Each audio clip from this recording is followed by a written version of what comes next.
شعبان کے پہلے 15 دنوں میں پورے 15 دن کے روزے رکھ سکتے ہیں اگر آپ چھٹی نہ کر لیں روزہ رکھ کے، ہاں، یا دیر سے نہ آنا شروع کر دیں، کیونکہ ہوتا یہ ہے کہ آپ پھر ایڈوانٹیج لے جاتے ہیں کہ ہم روزے سے ہیں اس لیے ہم نے ہوم ورک نہیں کیا یا ٹیسٹ نہیں دے رہے. اگر کوئی یہ پوچھے کہ ہم کیا کریں اس دن 15 شعبان کو، نہیں لوگوں کو عادت ہو گئی ہے ختم وغیرہ کرنے کی، تو اس لحاظ سے وہ پوچھیں کہ پھر اس دن کیا کریں، تو ان کو کیا جواب دیں؟ کیا جو پکا کر گھر حلوہ چاول وغیرہ بھیجے تو اس کو کھا لیں؟ اب دیکھیں بدعت کا کھانا ہے، ٹیکس کی قسم کا ہے.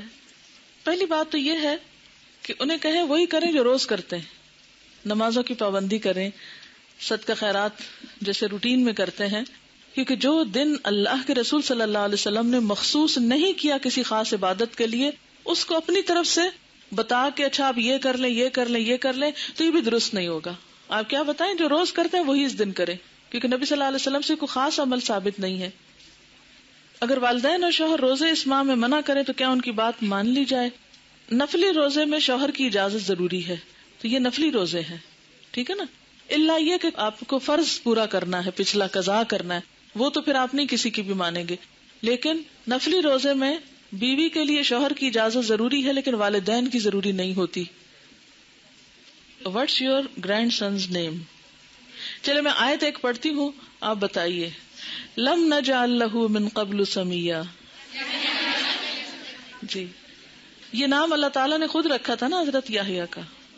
چلیے اگر کسی عورت کے پچھلے رمضان کے فرض روزوں کی قضا باقی ہو، وہ روزے رکھنے کی طاقت رکھتی ہو، تو 15 کے بعد رکھ سکتی ہے یا قطعی ممنوع؟ دیکھیں قطعی ہے یا نہیں، جب پسندیدہ یہی ہے کہ نہیں رکھے، الا یہ کہ قضا رہتے ہیں تو کچھ قضا پھر شوال میں جا رکھے. ٹھیک.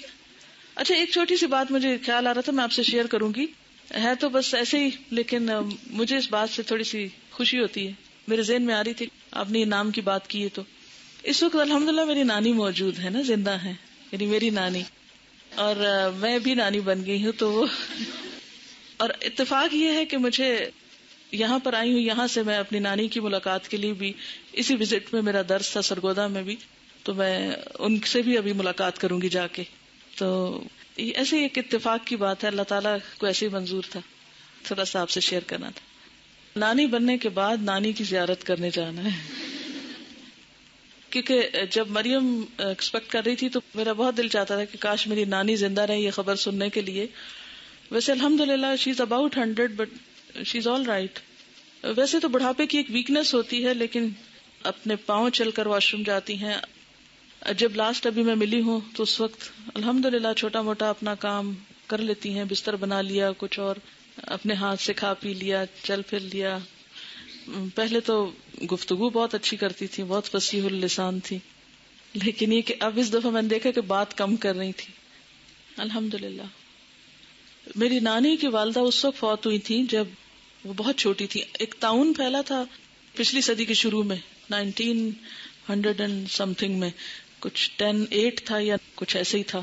1910 کی بات ہے یا 8 کی بات ہے، مجھے اب صحیح یاد نہیں اس وقت تاریخ، لیکن اسی کے لگ بھگ تھا. تو اس وقت وہ اپنی والدہ کا دودھ پی رہی تھی اور وہ والدہ فوت ہو چکی تھی، وہ طاعون کے مرض کا شکار ہوئی تھی. طاعون پھیلا تھا، بہت لوگ فوت ہوئے تھے اس طاعون میں.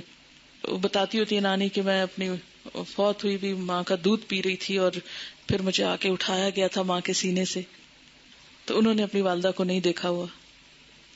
اب یہ اللہ کے فیصلے نا کہ اپنی والدہ کو انہوں نے نہیں دیکھا، لیکن اگلی کتنی جنریشنز کی خبر ان کو زندگی میں ملی. جو چاہے اللہ کرے. کوئی اور سوال میں ورنہ پھر اجازت چاہوں گی. یہ کہتے ہیں کہ کلاس میں اتنی نیند کیوں آتی ہے؟ اس لیے کہ آپ کے پاس آکسیجن کی کمی ہوتی ہے، کیونکہ زیادہ لوگ جب آ جاتے ہیں تو پھر اس نیچرل. روحیں اگر اس طرح نہیں آتی تو پھر ان کے بارے میں آپ کیا کہیں گی جو لوگ روحوں کو بلاتے ہیں اور ان سے باتیں کرتے ہیں؟ میں نے خود بھی کئی دفعہ یہ ایکسپیرینس کیا ہے. یہ ایکسپیرینس میں بھی کر چکی ہوں، ایسی بات نہیں ہے، لیکن یہ سب جنات ہیں. مرے ہوئے لوگوں کی روحیں نہیں آتی، جنات ہوتے ہیں جو آس پاس گھومتے پھرتے رہتے ہیں، جن کو ہمارے حالات پتہ ہوتے ہیں، اور وہ اس کے اندر آ کے جو باتیں ہمیں معلوم ہوتی ہیں وہی وہ ہم جو پوچھتے ہیں وہ کچھ نہ کچھ اوٹ پٹانگ بتاتے رہتے ہیں. It's just waste of time, کوئی فائدہ نہیں. علم لا ینفع ہے. اور کئی لوگ 40 دن تک لائٹ نہیں آف کرنے دیتے کہ جو فوت ہوا شخص ہے وہ واپس آتا ہے. تو دیکھیں آپ کو اندھیرے میں اپنے گھر کا راستہ ملتا ہے؟ اتنی جب ڈارک رات ہو جاتی ہے، چلو شہر میں تو پھر بھی روشنی ہوتی ہے، گاؤں وغیرہ میں تو اندھیرا ہو جاتا ہے. چلو کوئی بات نہیں، وہ تو غریب کو، لیکن 40 دن نہ مقرر کریں. جتنی توفیق ہے، 1 دن میں دے دیں، 2 دن دیں، 40 دیں، سارا سال دیں، ساری زندگی دیں، صدقہ کرنے میں کوئی حرج نہیں ہے. لیکن مخصوص نہ کریں کہ صرف 40 دن اور وہ بھی ایک مخصوص جگہ پر ہی بھیجنا ہے اور پکا کے بھیجنا ہے. آپ کچا راشن بھی دے سکتے ہیں، آپ کسی کو کپڑا بھی دے سکتے ہیں، آپ کتابیں لے کے دے سکتے ہیں، آپ کہیں کسی بیمار کا علاج کرا سکتے ہیں. یعنی صدقے کی تو بہت ساری قسمیں. دیکھیں یہ شب رات، شب کا مطلب بھی رات ہے اور رات کا مطلب بھی رات ہے. کیا ورثاء اپنے مردے رشتہ داروں کی کچی قبروں کو سال میں کسی دن بھی لیپ کر سکتے ہیں؟ اگر کوئی خاص دن مقرر نہ کریں بلکہ اس نیت سے کریں کہ قبر بیٹھ نہ جائے، دب نہ جائے. دیکھیں اس میں اصول یہ ہے کہ مردے کی جو حرمت ہے، ٹھیک ہے نا، مرے ہوئے انسان کی بہت عزت ہے، حرمت ہے، اسی لیے اس کو نہلاتے ہیں. حالانکہ مر گیا تو آپ کہیں اب تو مر گیا، کیا فائدہ اس نے جانا تو مٹی میں، نہلانا کس لیے. لیکن کتنا احتیاط سے نہلاتے ہیں، صاف ستھرا کرتے ہیں، پوچھتے ہیں، کفن میں لپیٹتے ہیں، پھر زمین میں اس کو دفن کرتے ہیں.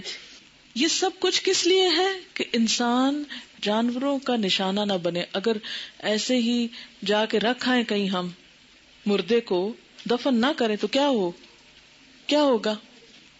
جانور کھا جائیں گے نا اس کو، کبے ٹھونگے ماریں گے اس کی آنکھوں میں، اس کا دماغ پھاڑیں گے. کتنا اس کا وَلَقَدْ كَرَّمْنَا بَنِي آدم، بنی آدم کو ہم نے عزت عطا کی ہے. انسان خواہ زندہ ہو یا مردہ، اس کی عزت ہے، حرمت ہے. تو دفنانے کی حکمت کیا ہے؟ حرمت نہیں پامال ہو. مٹی سے بنا ہے، مٹی میں واپس چلا جائے، وہ اس کے لیے معزز ترین مقام ہے. ٹھیک ہے نا. اب اگر کہیں آپ دیکھتے ہیں کہ قبر اس طرح بارش میں بھیگ گئی کہ جسم ایکسپوز ہو گیا مردے کا، تو اس کو دوبارہ دبانا، اس کے اوپر مٹی ڈالنا، اس کی لپائی اگر کرنا چاہیے کچھ بھی، تو دیٹس اوکے. یعنی اس حد تک تو ٹھیک ہے. آپ کو معلوم ہے ایک سیلاب آیا تھا، اس میں مجھے بتایا گیا تھا ایک علاقہ ہے شاید پنڈ دادن خان یا کون سا، کہ اس میں اتنا زور کا سیلاب تھا کہ زندہ گائے بھینسیں تو جو ڈوبی سو ڈوبی، جو مردے تھے وہ قبروں سے نکل کے تیرنے لگے تھے. جی ایسا ہوا تھا. یہ لئی نالے کا جو تھا، جی آپ نے دیکھا یا سنا اس وقت جب یہ ایسا دیکھا بھی تھا. تو اب آپ دیکھیں ایسے اگر نظر آ جائے تو کیا حکم ہے کہ اس مردے کو یعنی دوبارہ دفنایا جائے، اس کی قبر درست کی جائے، اس کو جانوروں کے حوالے نہ کیا جائے. اسی لیے آپ دیکھیں کہ اگر مردہ بچہ بھی پیدا ہوتا ہے نا، یا ادھورا بچہ بھی پیدا ہوتا ہے، ناقص بچہ بھی پیدا ہوتا ہے، تو اس کو بن میں یا کہیں کوڑے کے ڈھیر پہ نہیں پھینکتے. آپ لڑکیاں ہو اس لیے آپ کو یہ بات پتا ہونی چاہیے. بعض اوقات کیا ہوتا ہے کہ بچہ ابورٹ ہو جاتا ہے نا، مس کیریج ہو جاتا ہے نا، اور بہت چھوٹا ہوتا ہے کہ ابھی بعض اوقات اس میں روح پڑی ہوتی ہے، بعض اوقات بہت چھوٹا سا. ایون اگر مضغہ کی سٹیج بھی ہو، مضغہ کی سٹیج پر بھی ایسی کوئی تکلیف ہو کہ انسان نہیں بنا، شیپ نہیں بنی، بازو نہیں بنے، لیکن بوٹی پوری بن چکی ہے، تو بھی اس کو بن میں نہ ڈالیں. کیا کریں؟ یا کہیں زمین کھودیں اور اس کے اندر. کراچی میں ایک ہسپتال ہے، اس کے بارے میں مجھے کسی نے کلاس میں یہ بات بتائی کہ وہاں پر جو میٹرنٹی وارڈ ہے اس کے پاس اتنی بلیاں اور پتہ نہیں کیا کیا پھر رہا ہوتا ہے. وہ لوگ احتیاط نہیں برتتے، اور جو اسی طرح کے ماؤں کے ادھورے بچے ہوتے ہیں، جیسے ماں کا کوئی مس کیریج ہونے والا ہے یا ڈی این سی کرائی ہے یا کچھ، تو وہ جو کچھ اندر سے نکلتا ہے وہ اس کو ایسے ہی ڈبے میں پھینک دیتے، ڈبہ اٹھا کے باہر جا کے پھینک دیتے، وہاں سے بلیاں کتے بعض اوقات پورے بچے جو ہیں منہ میں لے کے پھر رہتے ہیں. تو ایک اسٹوڈنٹ تھی ہماری، انہوں نے روتے ہوئے کلاس میں یہ بات سنائی کہ میڈم میں نے خود دیکھا ایک بلی کو منہ میں پکڑ کے لے جاتے ہوئے، تو میں نے تو بہت ایک طرح کا وہاں پر سٹینڈ لیا، اور میں ہسپتال کی انتظامیہ کے پاس گئی اور کہتی میرے میاں مجھے کہہ رہی تھی تم کس چکر میں پڑ گئی ہو. لیکن خیر لمبی چوڑی اس نے بات سنائی، اور پھر جا کے تو اس نے کہا کہ خدا کے لیے اگر کہیں اور نہیں تو یہیں کوئی ایریا ایسا ہو کہ جہاں آپ گڑھا کھودیں اور اس میں یہ چیزیں دبائیں، کیونکہ انسان کی حرمت ہے نا. کیونکہ اگر آپ اس طرح انسانوں کے جسم کے ٹکڑے، مثلا اگر کسی کا آپریشن بھی ہو نا، خدا نخواستہ کسی کی ٹانگ کاٹ دیتے ہیں، کسی کا کوئی بازو کاٹ دیتے ہیں، ایسے آپریشن ہوتے ہیں نا، یا جسم کے اندر سے کچھ نکال دیتے ہیں بعض اوقات. تو وہ انسانی جسم کے ٹکڑے ہیں, ان کی بھی حرمت ہے, ان کو بھی بلیوں کو نہ ڈالیں. کیونکہ یہ جو جانور ہوتے ہیں بلی وغیرہ, ان کو جب خون پڑ جاتی ہے نا, انسانی خون کی لت پڑ جاتی ہے, تو یہ بھی خون خوار ہو جاتے ہیں. پھر بعض اوقات ایسا تھا نا جیسے خواتین کا رحم نکال دیا جاتا ہے, تو یہ نہیں کہ ان کو اٹھایا اور آپ یوں ہی پھینکا ہے کوڑے کے ڈھیر پہ. یعنی خاص طور پر آپ میں سے اگر کچھ لوگ ہاسپٹلز میں کام کرتے ہیں یا کسی بھی طرح کوئی لنک ہے ان کا, تو ان سارے انسانی اعضاء کی حرمت ہے. حتیٰ کہ جو بال اترتے ہیں ہمارے, تو بہتر تو یہی ہے کہ ہم کٹھے کر کے پھر کہیں دبا دیں. ہمیں تو بچپن میں یہ سکھایا گیا تھا, اب بہت لاپرواہی برتتے ہیں, لیکن کیونکہ بال بھی تھوڑے رہ گئے ہیں, تو بچپن میں یہ ہوتا تھا کہ جب اترتے تھے تو ڈھیروں ڈھیر اترتے تھے. تو ہماری پھپھی تو بہت اس میں سختی کرتی تھی. ہر ایک بہن کے ہمارے ایک خاص ڈبہ رکھا ہوا تھا الماری میں جہاں چیزیں ہوتی تھی, کہ باہر ایک بال نظر نہ آئے, وہ سارے اکٹھے کر کے اس میں ڈالتے جائیں اور پھر ایک لفافہ بھر کے کہیں جا کے اس کو زمین میں دبا دیں. کیونکہ انسان کی ایک عزت ہے. جب انسان کی حرمت پامال ہوتی ہے دل سخت ہوتے ہیں. جیتوں کے ساتھ بھی انسان زیادتی کرنے لگتے ہیں. آپ کو معلوم ہے نا کہ انسان کی جو عزت ہے یا جو اس کے خون کی حرمت ہے, یہ اللہ تعالیٰ نے شہر حرام اور اس مہینہ حرام اور جو مقام ہے ان سب کی حرمت سے زیادہ اعلیٰ قرار دی ہے. تو قبر اگر بہ رہی ہو یا کچی ہو یا خراب ہو رہی ہو تو وہ صرف وارثوں کا ہی کام نہیں, جو بھی قبرستان کے ذمہ دار ہوں, رکھوالے ہوں, وہ یہ کریں. ہمارے تو افسوسناک خبریں ملتی ہیں کہ بعض اوقات ملی بھگت سے مردے چرا لیے جاتے ہیں اور راتوں رات نکال لیے جاتے ہیں اور ان کو پھر آگے سیل آؤٹ کیا جاتا ہے. دوسرے ملکوں میں جو میڈیکل اسٹوڈنٹس کے لیے ایسے گینگ بنے ہوئے ہیں کہ وہ سپلائی کیے جاتے ہیں انہیں ناجائز طور پر. بہت کچھ ظلم, کیونکہ خدا کا خوف نہیں, خشیت اللہ فی السر والعلانیہ وہ نہیں, تو پھر آپ جو جی چاہے کریں. وہ کہہ رہی ہیں کہ کسی ہاسپٹل میں ہاؤس جاب کر رہی تھی, تو چوہوں کا سائز انہوں نے بلیوں جیسا دیکھا, کتنے موٹے موٹے. تو پھر پتا چلا کہ جو ڈلیوریز ہوتی ہیں پلاسنٹاز ایسے ہی بن میں پھینک دیے جاتے ہیں اور وہ چوہے کھا کھا کے اس کو. اب آپ خود سوچیں کہ انسانی صحت کے لیے کتنا نقصان دہ ہے. اچھا, کسی نے کہا کہ 15 شعبان کے بعد جو روزہ رکھنے سے منع کیا, اگر کوئی رکھ لے تو کیا گناہ ہوگا؟ بنی اسرائیل والے سوال کرتے ہیں آپ. دیکھیے, اچھا اطاعت گزار کون ہوتا ہے؟ سمعنا و اطعنا. اللہ تعالیٰ آپ کا حکم ہے, اللہ کے رسول صلی اللہ علیہ وسلم آپ کا فرمان ہے, ٹھیک ہے نہیں کریں گے, بس ختم بات. پھر کیوں پوچھیں گے اگر کر لیا تو کیا ہوا, اگر بھول کے کر لیا, اگر ثواب کی نیت سے کر لیا, نہیں بس ٹھیک ہے. دیکھیے کچھ چیزیں جو ہیں ان پر یہ تو حرام اور حلال کی قید نہیں لگائی گئی, لیکن پسندیدہ یہی ہے کہ انسان سنت کو فالو کرے, اس میں اجر ہے اور وہ آپ ہی کے فائدے کے لیے نا. کہتے ہیں کہ ہندو جب دیوالی کا تہوار مناتے ہیں تو یہ سوچ ہوتی ہے کہ لکشمی دیوی جو دولت حسن مال کی دیوی ہے وہ خوش ہوگی, ہمارے گھر خوب دولت اور رزق آئے گا. کہیں شب برات کے پیچھے بھی تو یہی کانسیپٹ نہیں کہ اس دن خاص چیزیں پکانے یا صدقہ کرنے سے مزید خوشحالی آئے گی. ہو سکتا ہے کہ کچھ ایسی نیت بھی ہو.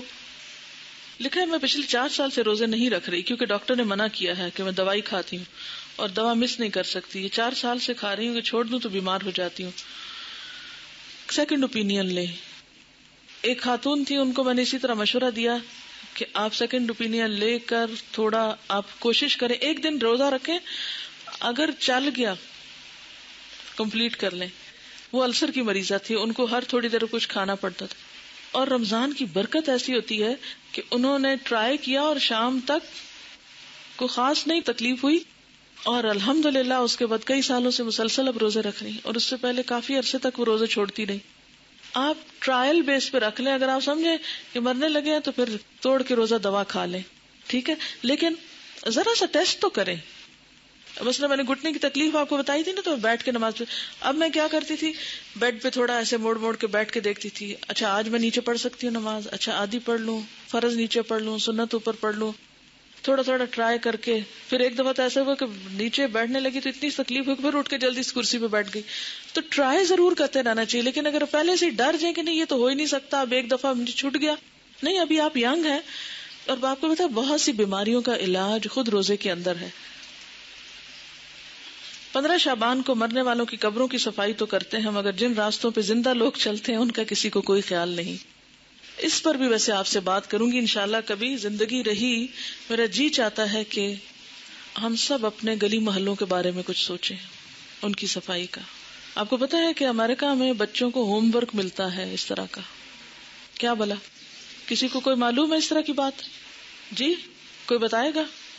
اس طرح کے ہوم ورک ملتے ہیں کہ آج آپ اپنی جو باؤنڈری وال ہے اس کے ساتھ جتنا بھی ایریا ہے اس کو آپ صاف کریں گے، اور باقاعدہ پھر اس میں چیک کیا جاتا ہے اور اس کے مارکس دیے جاتے ہیں. میرا جی چاہتا ہے کہ اب آئندہ ہم بھی کچھ اس طرح کے ہوم ورک شروع کریں تاکہ ہماری گلیاں محلے کچھ صاف ہوں. اب ہو سکتا ہے آپ کے ماں باپ کو اجازت نہ دے کہ آپ گلی صاف کریں، لیکن کچھ تو کچھ کیا جا سکتا ہے. اگر میں آپ کی جگہ ہوں تو پتہ کیا کروں، گلی محلے کے بچوں کو اکٹھا کر لوں، ان کو ساتھ ملاؤں اور ان کو کوئی نہ کوئی اچھی بات بتا کے اور ان سے کہو چلو ہم سب مل کے یہ کرتے ہیں. کیونکہ ہر جگہ کا الگ، کچھ علاقے ایسے جیسے خال کوئی گاڑی گزرتی ہے، کچھ ایسے ہوتے ہیں جیسے بہت ٹریفک ہے، تو اس میں آپ دن کو نہیں رات کو بھی کچھ کر سکتے.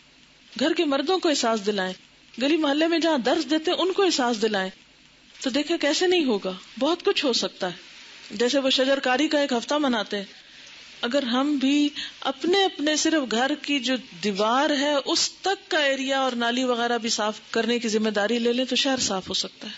جی صفائی کے لیے کرتے ہوں گے، بیمار بندے کے جراثیم ہوتے ہیں شاید اس وہم سے کرتے ہوں گے.